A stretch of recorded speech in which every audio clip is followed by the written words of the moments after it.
तो हमारे साथ आज हैं देश के एचआरडी मिनिस्टर रमेश पोखरियाल निशंक जी। इस वक्त लगभग 33 करोड़ बच्चों का भविष्य इनके हाथ में आ गया है और साथ ही एक बहुत बड़ी चुनौती आ गई है, वो है कोरोना वायरस की महामारी की, जिसमें तमाम स्कूल बंद हैं, कॉलेजेस बंद हैं और बच्चे परेशान हैं कि करना है तो क्या करना है। एक जो ये महामारी आई है और ये पूरी दुनिया के सामने गहरे संकट का एक समय आया है, लेकिन जैसे आपने कहा कि उन बच्चों के भविष्य का सवाल है।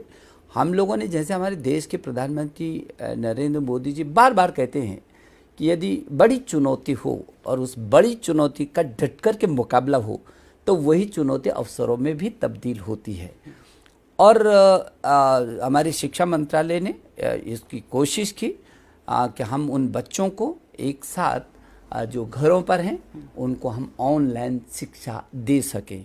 और मुझे इस बात की खुशी है कि हम लोगों ने बच्चों को निराश नहीं होने दिया, अभिभावकों को परेशान नहीं होने दिया और पूरा देश एक साथ हम ऑनलाइन पर लाए हैं। और आज हम अध्यापक और अभिभावक दोनों मिलकर के उस बच्चे को संवार रहे हैं और उसका पाठ्यक्रम भी सुनिश्चित। लेकिन जैसे आपने कहा कि प्रधानमंत्री नरेंद्र मोदी ने कहा कि इस चुनौती को एक अवसर के रूप में बदलना चाहिए, जब बच्चों को भी यही नहीं पता है कि उनका भविष्य क्या होगा, तो फिर किस तरह के अवसर मिलेंगे आगे जाकर, एडमिशन के अवसर या फिर जॉब के, इस पर क्या है तैयारी? नहीं, बच्चों को मालूम है उनका भविष्य क्या होगा, वो तय हो गया। जो अस्थिरता थी वो अस्थिरता खत्म कर दिया हमने। अस्थिरता थी अभिभावकों के मन में, पता नहीं क्या होता है, घर पर पढ़े, बच्चों के मन में भी थी कि अब क्या होगा, लेकिन उस अस्थिरता को तो हमने ख़त्म कर दिया। हमने कहा जो छूटे हुए पेपर हैं वो समय पर होंगे। सीबीएसई के जो पेपर हैं उसकी तिथियां निश्चित की हैं कि इस 1 जुलाई से 15 जुलाई तक वो पेपर होंगे।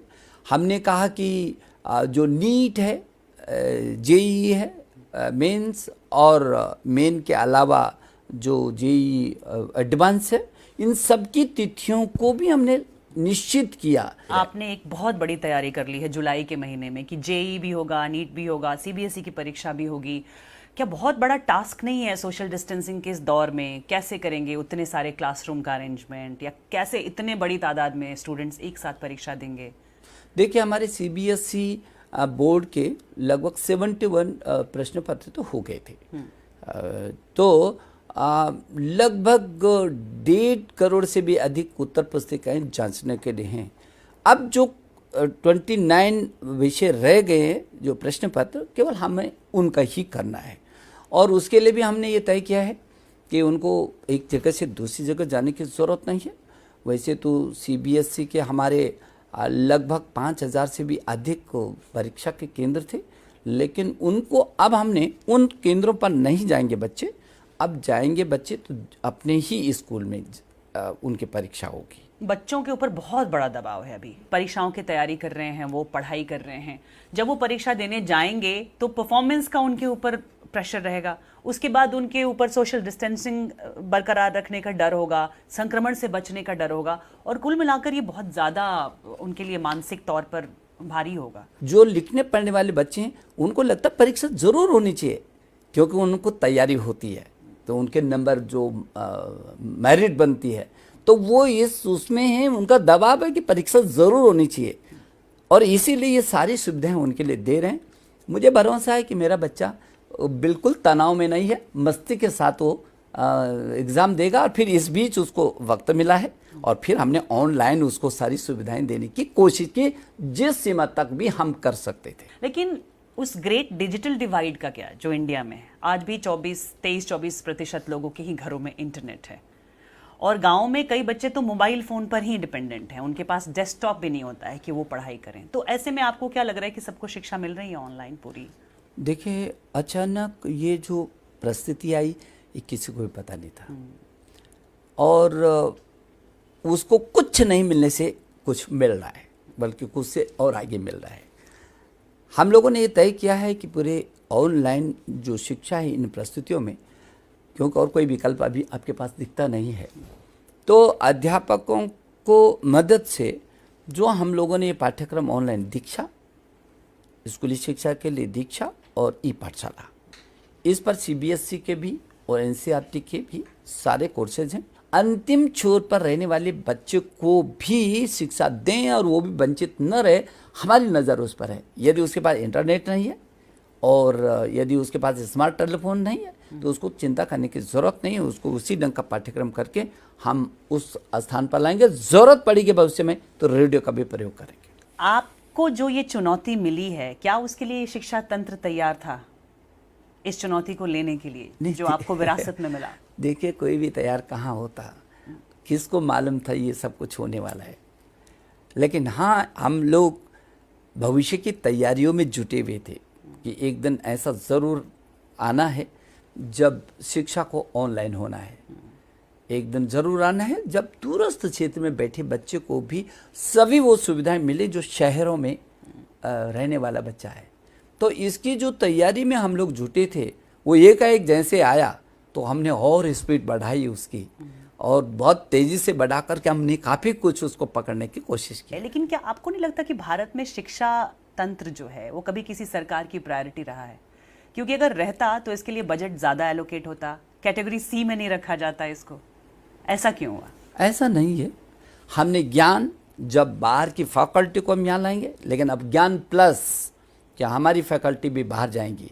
हमारे प्रधानमंत्री जी ने कहा कि बाहर का नौजवान छात्र हिंदुस्तान में पढ़ने के लिए आना चाहिए और हिंदुस्तान का अध्यापक टीचर दुनिया को पढ़ाने के लिए जाना चाहिए। जिस तरह से 7.5 लाख के करीब छात्र बाहर जाते हैं हर बार, कंफ्यूजन की घड़ी है कि वो ये सोच रहे हैं कि उनका क्या होगा, उनके भविष्य का, और आपने कहा कि उनको यहीं पर पढ़ने का मौका दिया जाएगा। क्या इसके लिए इंफ्रास्ट्रक्चर तैयार है भारत में? देखिए, मैं उन छात्रों से और उनके अभिभावकों से, दोनों से मैं अपील करूंगा कि उनको बाहर जाने की ज़रूरत नहीं है। यदि आप ये समीक्षा करेंगे कि हमारा शिक्षा का स्तर क्या है, तो मैं एक उदाहरण देता हूँ आपको।